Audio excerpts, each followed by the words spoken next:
उत्तर प्रदेश की राजनीति ने एक बार फिर से सियासी करवट बदली है। बसपा में कैबिनेट मंत्री रहे, कांग्रेस पार्टी में काम किया और अब समाजवादी पार्टी का दामन थाम चुके नसीमुद्दीन सिद्दीकी क्या अखिलेश यादव के लिए 2027 के यूपी विधानसभा चुनाव में वो ट्रम्प कार्ड साबित होंगे, जिसके आधार पर अखिलेश यादव 2027 के विधानसभा चुनाव में उत्तर प्रदेश में अपना परचम लहरा पाए। दरअसल बता दें आपको कि 1 दर्जन से ज्यादा नेता समाजवादी पार्टी का दामन थाम चुके हैं, जिनमें कुछ लोग बसपा से आए, कुछ कांग्रेस से आए और कुछ AIMIM के भी नेता रह चुके हैं। ऐसे में नसीमुद्दीन सिद्दीकी की सपा में एंट्री क्या समाजवादी पार्टी को मुस्लिम वोट बैंक को एक बार फिर से अपने पक्ष में करने में कामयाबी हासिल कर पाएगी, यह देखना दिलचस्प होगा। और जिस मुस्लिम वोट बैंक के आधार पर अखिलेश यादव कई बार करिश्मा कर चुके हैं, 2024 के लोकसभा चुनाव में हमने देखा कि मुस्लिम वोट बैंक के चलते यहां पर जो पूर्ण समर्थन कहीं ना कहीं मिला अखिलेश यादव समाजवादी पार्टी को, उसकी बदौलत 37 लोकसभा के सांसद बन गए समाजवादी पार्टी से। ऐसे में नसीमुद्दीन सिद्दीकी क्या आजम खान की जगह आप समाजवादी पार्टी में लेते हुए नजर आएंगे?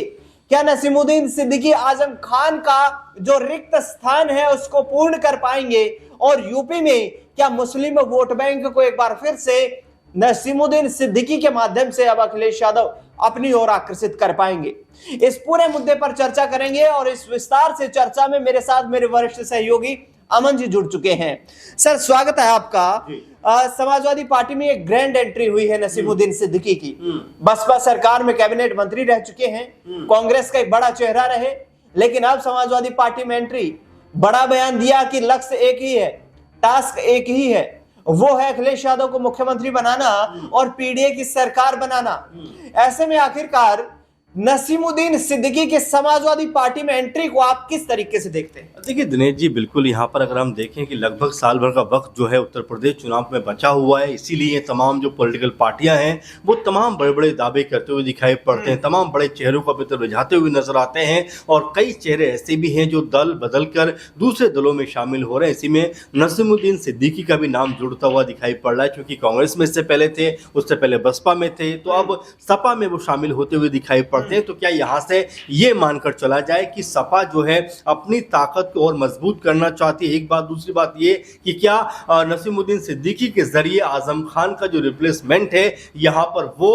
खोजने का प्रयास सपा की तरफ से किया जा रहा है? अखिलेश यादव हर मोर्चे पे कहीं ना कहीं किलेबंदी करना चाहते हैं और हर मोर्चे पे कहीं ना कहीं बीजेपी को घेरना चाहते हैं। इन तमाम चीजों के नजरिए से अगर देखें तो बिल्कुल ऐसा लगता है कि उत्तर प्रदेश में समाजवादी पार्टी और खासकर अखिलेश यादव जो है वो बीजेपी को हराने के लिए तमाम तरह के अब बड़े बड़े फैसले, बड़े बड़े जो रणनीतियां हैं वो बनाते हुए दिखाई पड़ सकते हो। नसीमुद्दीन सिद्दीकी चूंकि अपने आप में बड़ा चेहरा उत्तर प्रदेश की राजनीति का है, बड़ा मुस्लिम चेहरा उत्तर प्रदेश में वो देखे जाते हैं राजनीतिक तौर पर, तो हो सकता है कि सपा में आने के बाद एक बड़ा प्लस पॉइंट कह सकते हैं कि अखिलेश यादव के साथ जुड़ता हुआ दिखाई पड़े। लेकिन इसमें भी एक बात ये निकल के आ जाती है कि क्या आजम खान के कह सकते हैं कि उनकी जगह पर ये नसीमुद्दीन सिद्दीकी की जो है एक तरीके से पार्टी में एंट्री हो रही है, या यहाँ पर आजम खान का कद वही बुलंद रहने वाला है, वही मजबूत रहने वाला है? क्योंकि आजम खान को लेकर तमाम तरह की बातें कही जाती हैं, कभी जेल के अंदर रहते हैं, फिर बाहर आ जाते हैं, फिर अंदर चले जाते हैं, और उसमें भी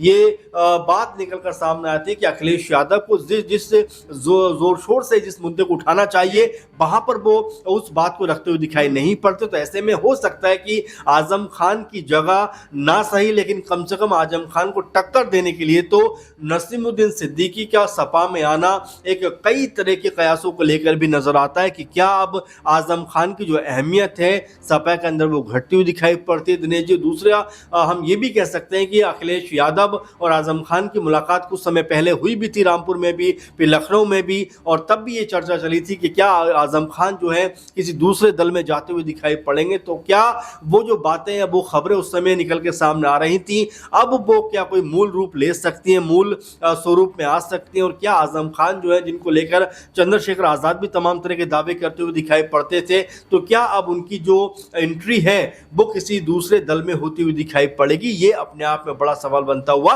दिखाई पड़ रहा है। बिल्कुल, यूपी की राजनीति में ये एक सबसे बड़ा सवाल है। लेकिन पीडीए की रणनीति, एक बार फिर से मैं जिक्र करना चाहूंगा उस बात का। और अखिलेश यादव जिस वक्त शंकराचार्य का मुद्दा उठा रहे थे, उस दौरान उनके साथ नसीमुद्दीन सिद्दीकी भी मौजूद थे और उनकी मौजूदगी में ही तमाम लोगों ने समाजवादी पार्टी का दामन थामा। ऐसे में पीडीए की रणनीति क्या यहां हिंदू वोट बैंक को विशेष तौर पर यूपी में देखा जाए, क्योंकि योगी आदित्यनाथ का वो फोकस रहेगा हिंदू वोट बैंक, तो पीडीए की रणनीति के चलते क्या अखिलेश यादव को लोकसभा चुनाव के तर्ज पर यहां भी कोई फायदा मिल सकता है? देखिए दिनेश जी, लोकसभा चुनाव में जाहिर बात है कि अखिलेश यादव की पार्टी को 37 सांसद मिले, जो अपने आप में बड़ा इतिहास है, अपने आप में कई तरह की कहानियां कहता हुआ दिखाई पड़ता है। लेकिन उससे जरा आप आगे बढ़े कि जब उपचुनाव होते हैं उसमें अखिलेश यादव की पार्टी को 2 या 3 सीटों पर संतोष करना पड़ता है 10 में से, तो आप समझ सकते हैं कि अभी भी विधानसभा स्तर पर की बात करें तो अखिलेश यादव को वो दबदबा दिखाई नहीं पड़ रहा है। कई जगह पर ऐसा लगता है कि समाजवादी पार्टी को काम करना चाहिए, क्योंकि अखिलेश यादव लोकसभा में बैठते हैं तो ये तर्क भी लगातार निकल के सामने आता है कि अगर उनको प्रदेश स्तर की राजनीति करनी थी या करनी है तो उनको कम से कम विधानसभा में रहना चाहिए, जहां पर योगी जी वर्सेस अगर अखिलेश यादव हो तो एक टक्कर होती हुई दिखाई पड़े। और उनका भी कह सकते हैं कि जो माहौल है वो बनता हुआ नजर आए। लेकिन अखिलेश यादव क्योंकि संसद में बैठते हैं तो ऐसे में उनको भी उत्तर प्रदेश में आना पड़ेगा। उत्तर प्रदेश में की जो विधानसभा है, जो कह सकते हैं कि सबसे बड़ा मंच है, वहां पर बैठकर अपनी बातों को साझा करना पड़ेगा। लेकिन अखिलेश यादव क्या रणनीति बनाएंगे, इन तमाम चीजों के ऊपर नजरें फिलहाल लगी हुई हैं। नजरें लगी हुई है। सर, आखिरी सवाल ये रहेगा, शंकराचार्य जी का मुद्दा जितना बड़ा यहाँ पर राजनीतिक मोड़ लेता हुआ नजर आया, अखिलेश यादव खुले मन से संसद में इस बात का जिक्र कर चुके हैं, इसके साथ साथ प्रेस कॉन्फ्रेंसेस में इस बात का जिक्र कर रहे हैं। वहीं उनकी पार्टी के विधायक यूपी विधानसभा में भी इस मुद्दे को उठाते हुए नजर आ रहे हैं। शंकराचार्य के स्नान न करना और योगी आदित्यनाथ पर इस तरीके के आरोप लगा देना, क्या इस बार बीजेपी के लिए बड़ा संकट यूपी में बन सकता है? देखिए, बिल्कुल बन सकता है दिनेश जी, क्योंकि अगर आप देखेंगे उत्तर प्रदेश का माहौल जिस तरह से बीजेपी ने अपनी गिरफ्त में लिया, क्योंकि हिंदू कह सकते हैं कि जो हिंदूवादी राजनीति करने की एक तरीके से उनके ऊपर टैग लगा हुआ है, उसी को उन्होंने आगे बढ़ाया। और यहाँ पर लेकिन मसला ये बन जाता है कि जिस तरह से कई ब्राह्मण जो उनके विधायक थे अलग बैठकर मीटिंग करते हुए नजर आते हैं, कई ओबीसी चेहरे भी जो है बीजेपी से खफा दिखाई पड़ते हैं, तो क्या उनको साधने का प्रयास जो है अखिलेश यादव यहाँ पर करते हुए नजर आ सकते हैं? अभी मुक्तेश्वर नंद जी को लेकर जिस तरह की बात, जिस तरह की टिप्पणी अखिलेश यादव ने की, वो भी अपने आप में ये बताती है कि उत्तर प्रदेश में जो हिंदू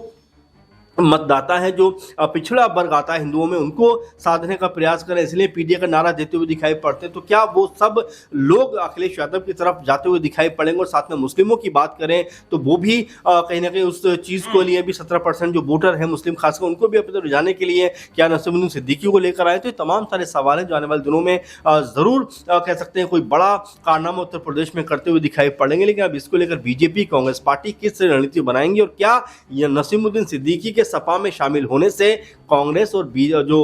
कह सकते हैं सपा के जो रिश्ते हैं उसमें कोई खटास पड़ने की उम्मीद तो नहीं, क्योंकि आप कांग्रेस छोड़कर सपा में शामिल हुए हैं तो जाहिर बात है कि आपसे रिश्तों में भी इस बात को लेकर खटास हो सकती है।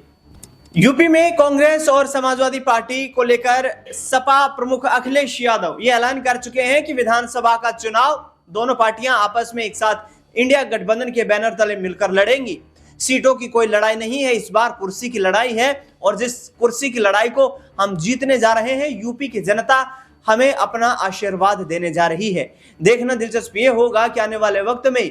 योगी आदित्यनाथ जैसे मजबूत सियासी चेहरे को चुनौती देने के लिए अखिलेश यादव आगामी वक्त, जो कि लगभग 1 साल काफी महत्वपूर्ण बचा हुआ है यूपी विधानसभा चुनाव में, उसमें किस तरीके की रणनीतियां तैयार करते हैं। इस खास रिपोर्ट में फिलहाल इतना ही।